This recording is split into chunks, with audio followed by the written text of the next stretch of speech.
अस्सलाम वालेकुम, मैं मनमोहन। आप देख रहे हैं दी टेक शो, जिसके अंदर हम लोग डिस्कस करते हैं पाकिस्तान और दुनिया भर से आने वाली टेक न्यूज़ और अपडेट्स को। सबसे पहले आप लोगों के साथ एक मैं काफ़ी इंटरेस्टिंग टेक इन्फॉर्मेशन शेयर करता हूं आप लोगों को। ये जो लाइट्स नज़र आ रही हैं, इनको बेसिकली कहा जाता है रोड एज पॉइंटर स्टड्स या फिर रोड एज पॉइंटर लाइट्स।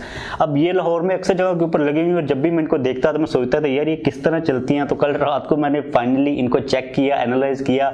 तो बेसिकली इनके अंदर पूरा एक सोलर सिस्टम लगा होता है, एक छोटा सा सोलर पैनल लगा होता है, साथ में बैटरी लगी हुई होती है। और ये जो लाइट्स है ये टोटली तौर पर स्टैंड अलोन लाइट्स है, यानी कि इनका किसी किस्म का कोई भी कनेक्शन नहीं है। जितना भी सिस्टम इनके अंदर ही लगा हुआ है, तो ये आपके रोड का जो एज होता है उसको मतलब आइडेंटिफाई करती हैं। और ये एज कम्पेयर टू हमारे जो रिफ्लेक्टर्स होते हैं काफ़ी ज़्यादा यूजफुल होती हैं। आप लोगों को जो रोड का आइडिया वो हो रहा होता है। अब इस किस्म की जो अपडेट्स होती है मैं इंस्टाग्राम के ऊपर करता रहता हूँ। जो भी कोई इंटरेस्टिंग चीज़ मेरे सामने से गुजरती है तो मैं आप लोगों के साथ इंस्टाग्राम के ऊपर स्टोरी वगैरह के अंदर शेयर कर रहा होता हूँ। इससे पहले मैंने ऑरेंज जो ट्रेन लाहौर के अंदर चली है उसका रिव्यू भी पोस्ट किया था इंस्टाग्राम के ऊपर। तो आप लोगों ने अगर वो देखना, छोटा सा ये वैसे स्टोरी है और मैंने अपना जो एक्सपीरियंस था उसके बारे में शेयर कर दिया था। आप लोग वो भी वहाँ पर मेरी स्टोरीज की जो हेडलाइंस होती है वहाँ पर जाकर देख सकते हो। अगर आप लोगों ने इंस्टाग्राम के ऊपर फॉलो नहीं किया हुआ तो आप लोग इंस्टाग्राम को फॉलो कर सकते हो। और अब जब भी आप लोग लाहौर के अंदर इस किस्म की लाइट्स को देखोगे तो आपके माइंड के अंदर अब ये क्वेश्चन तो नहीं आएगा कि ये किस तरह चलती हैं, आप लोगों को ईजिली समझ लग जाएगी। आते हैं आज की पहली अपडेट की तरफ, जो कि आ रही है गूगल की तरफ से। अब गूगल बेसिकली एक AI बेस्ड गाइडलाइन का पूरा एक सिस्टम तैयार कर रहा है, जो कि बेसिकली जो ब्लाइंड पीपल्स होते हैं उनके लिए होगा। अभी रिसेंटली इन लोगों ने न्यूयॉर्क के अंदर जो सेंट्रल पार्क है वहां पर टेस्टिंग की है। अब ये सीन ये है कि मोबाइल और आपको हेडफोन यूज करने वो लोग जो कि देख नहीं सकते, इन्होंने AI बेस्ड ऐसा कोई सिस्टम मतलब मैकेनिज्म तैयार कर लिया। इन्होंने अभी तक ये चीज एक्सप्लेन नहीं की कि ये किस तरह काम करेगा, लेकिन इस वीडियो के अंदर हम लोग देख सकते हैं कि रोड के ऊपर एक टेप लगी हुई है और जो पर्सन है उन्होंने मोबाइल के साथ हेडफोन्स को पहना। और ये चीज कही जा रही है कि आप लोगों को इसको यूज करने के लिए सिर्फ हेडफोन्स की जरूरत है और मोबाइल की है। ओवरऑल काफी एक अच्छी डेवलपमेंट है। वो लोग जो कि देख नहीं सकते वो इस सिस्टम के थ्रू इजीली मतलब उनको किसी किस्म की हेल्प की जरूरत नहीं है, वो वॉक या फिर जहां पर उन्हें जाना वो जा सकते हैं। अब इन्होंने जो एक्सपेरिमेंट किया, इन्होंने एक बंदे को मतलब जो पर्सन था जो कि टेस्ट कर रहा था, उन्होंने 5 किलोमीटर का जो रास्ता था वो इसको यूज करते हुए किसी की हेल्प के बगैर वो कवर किया। लेकिन ये जो रास्ता था ये बिल्कुल साफ रास्ता था, यानी कि इतनी कुछ ज्यादा हर्डल्स नहीं थी। लेकिन ये लोग इस सिस्टम को काफी ज्यादा इंप्रूव करें ताकि फ्यूचर के अंदर जो लोग बेचारे देख नहीं सकते वो इस सिस्टम के थ्रू थोड़े से इंडिपेंडेंट हो सके, अपने काम वगैरह को वो कर सकें। इसके बाद अगली अपडेट यहाँ पर आ रही है सैमसंग की तरफ से। सैमसंग के एक स्मार्टफोन के रिसेंटली पेटेंट सामने आए हैं। यहाँ पर हम लोग देख सकते हैं कि जो सबसे इंटरेस्टिंग बात ये है कि ये बेसिकली एक फोल्डेबल फोन है, लेकिन इसके अंदर हमें जो फोल्ड नजर आ रहा है वो एक दफा नहीं है बल्कि 2 दफा है। जेड शेप के अंदर पूरा फोन जो है फोल्ड हो रहा है।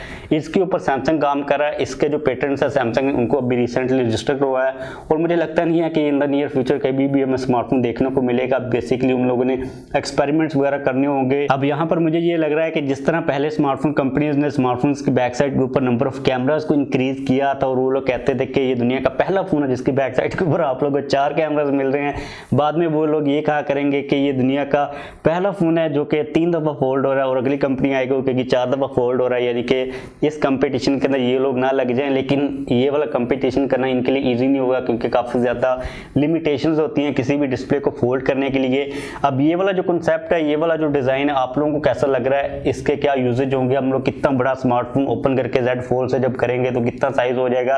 ये चीजें काफी ज्यादा इंटरेस्टिंग है। लेकिन स्मार्टफोन कंपनीज जो पेटेंट्स होती हैं उनको रजिस्टर करवाती रहती हैं और ये चीज जरूरी भी नहीं होती कि वो उस प्रोजेक्ट के ऊपर काम करें। मतलब ये होता है कि आप लोगों ने अपना डिजाइन रजिस्टर करवा लिया है ताकि आप लोगों को जो कानूनी कार्रवाई टाइप चीजें होती है ये वो ही कर रहे होते हैं। इसके बाद अगली न्यूज यहाँ पर आ रही है क्वालकॉम की तरफ से स्नैपड्रैगन 875 प्रोसेसर के रिलेटेड, जिसको क्वालकॉम 1 दिसंबर को इंट्रोड्यूस करवाने वाला है। अभी रिसेंटली एक रिपोर्ट है जिसके अंदर ये बात कही गई है कि 2021 के फर्स्ट क्वार्टर के अंदर यानी कि पहले 3 महीनों के अंदर मार्केट के अंदर आप लोगों को टोटल 5 ऐसे स्मार्टफोन्स देखने को मिल जाएंगे जो कि 875 प्रोसेसर के साथ आएंगे। यानी कि आप लोग कह सकते हो कि फर्स्ट क्वार्टर के अंदर ही आप लोगों को 5 फ्लैगशिप जो स्मार्टफोन्स है मार्केट के अंदर देखने को मिल जाएंगे।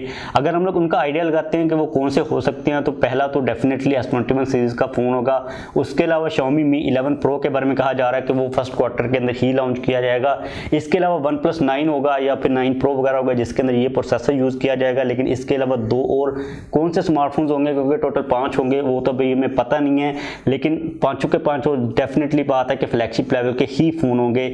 इसके अलावा ये चीज़ कही जा रही है कि स्नैपड्रैगन 875 के अंदर 100 वाट की जो फास्ट चार्जिंग की सपोर्ट वो आप लोगों को मिल जाएगी। अब देखते हैं कि 100 वाट की फास्ट चार्जिंग की सपोर्ट हमें कौन सी स्मार्टफोन कंपनी ऑफर करती है 2021 के अंदर। इसके बाद अगली जो अपडेट आ रही है ये काफ़ी ज़्यादा इंटरेस्टिंग है। अभी रिसेंटली एप्पल की और फेसबुक की आपस में काफ़ी लड़ाई चल रही है।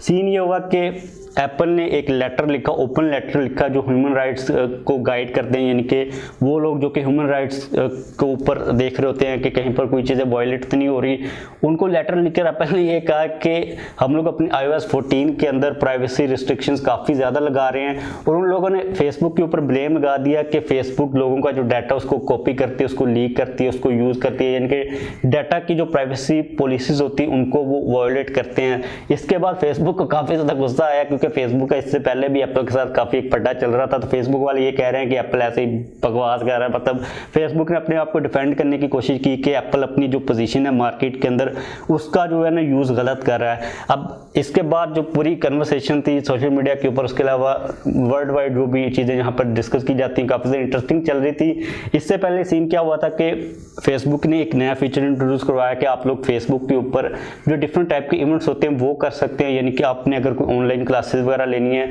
तो आप लोग वहाँ पर कर सकते हो। और वो पेड थी बेसिकली कि अगर किसी ने फेसबुक के ऊपर कोई कोर्स करना है तो डेफिनेटली बात है कि वो पैसे पे करेगा। तो जब आईफोन के यूजर्स की बात आई तो आईफोन के जितने भी यूजर्स होते हैं वो एप्पल पे के थ्रू पैसे पे करते हैं। तो एप्पल ने भाई ये कहा कि अगर आप लोग एप्पल पे के थ्रू पैसे पे करोगे तो हमें 30% जो कट है वो भी चाहिए, यानी कि पैसे फेसबुक को जा रहे हैं लेकिन वो आईफोन के थ्रू जा रहे हैं, एप्पल पे के थ्रू जा रहे हैं। तो एप्पल ने कहा भी हमें कट चाहिए, जिसके बाद फेसबुक ने काफ़ी ज़्यादा शोर मचाया कि हम कट नहीं दे सकते, लेकिन भाई एप्पल स्टैंड आउट किया कि हमें चाहिए ही चाहिए।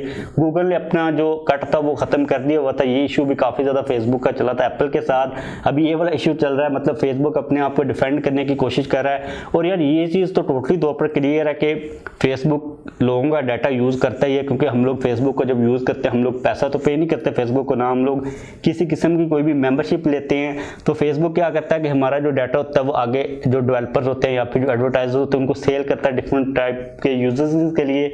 लेकिन अगर हम लोग बात कर लेते हैं दूसरी साइड की एप्पल की, तो भाई एप्पल अपने यूजर्स का जो डाटा उसको सिक्योर रखने के लिए किसी भी लिमिट तक जा सकता हुआ है। वो ये भी नहीं करते कि अगर आपके यूज़र ने यानी कि आईफोन के या फिर किसी भी एप्पल की प्रोडक्ट के यूज़र ने कोई क्राइम कर लिया हुआ तो आपकी जो एजेंसीज होती हैं उनको भी डाटा नहीं देते। इसके अलावा इन्हीं सारी रीजंस की वजह से यानी कि डाटा को प्रोटेक्ट करने की वजह से एप्पल अपने सर्च इंजन के ऊपर काम कर रहा है, क्योंकि वहाँ पर एप्पल का कोई अपना सर्च इंजन तो है नहीं, वहाँ पर हम लोग गूगल का सर्च इंजन ही यूज़ कर रहे होते हैं।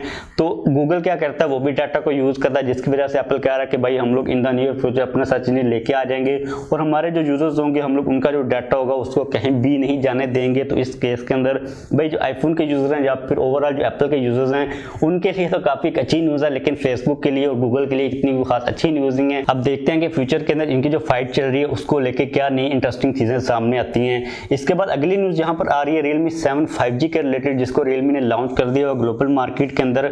सबसे पहले आप लोगों को मैं बता दूं, आप लोगों की तरफ से काफ़ी क्वेश्चन आते हैं Realme 7 के पाकिस्तान के अंदर लॉन्च होने के रिलेटेड। तो यार इसके बारे में कोई अपडेट नहीं आ रही, Realme टोटली तौर पर मतलब चुप ही है, क्योंकि उन लोगों ने अगर इसको अभी लॉन्च करना होता तो उन लोगों ने Realme 7 Pro के साथ ही लॉन्च कर देना था। अभी तक Realme 7 Pro की मार्केटिंग वगैरह चल रही है, जैसे कोई नई अपडेट आएगी आप लोगों को डेफिनेटली मैं अपडेट कर दूंगा। इसके अलावा Realme X7 सीरीज के रिलेटेड आप लोगों के काफ़ी क्वेश्चन मुझे आते हैं, तो यार उसके रिलेटेड जितनी भी न्यूज़ और अपडेट्स थी वो मैं कवर कर चुका हूँ। अगर इन केस वो पाकिस्तान के अंदर आता है इसके रिलेटेड किसी किस्म की कोई भी न्यूज़ आती है तो आप लोगों के साथ वो डेफिनेटली मैं शेयर कर दूंगा। आते हैं हम लोग Realme 7 5G के रिलेटेड। इसकी जो स्पेसिफिकेशंस हैं वो काफ़ी हद तक नॉर्मल सी हैं, मतलब इसके अंदर जो एक मेन हेडलाइन वो ये है कि आप लोगों को इसके अंदर 5G का ऑप्शन मिल जाएगा। लेकिन अगर हम लोग स्पेसिफिकेशंस के ऊपर नजर डालते हैं तो इसके अंदर 6.7 इंचेस का IPS LCD डिस्प्ले होगा 1080p रेजोल्यूशन के साथ, 120 हर्ट्ज का रिफ्रेश रेट होगा, MediaTek का Dimensity 800U जो कि 5G प्रोसेसर वो आप लोगों को इसके अंदर देखने को मिल जाएगा।